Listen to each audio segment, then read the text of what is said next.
Hello viewers, راځئ چې زده کړو د انګلیش words meaning پښتو کې viewers ویډیو کمپلیټ وګورئ او چینل سبسکرایب کړئ. Feed means خواړه ورکول یا چاته خوراک ورکول. Feed خواړه ورکول. For example, she feed to her kids. She feed to her kids. هغه خپلو ماشومانو ته خواړه ورکوي. Feed the poor people. Feed the poor people.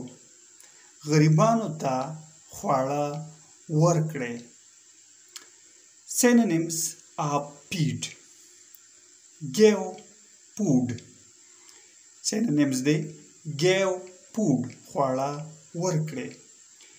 Provide food خواړه چمتو کړئ ورکړئ. Antonyms of feed. Starve لوږه. Eat out بهر خوړل بهر خوراک کول. Eat out. Starve لوږه. Eat out بهر خوراک کول.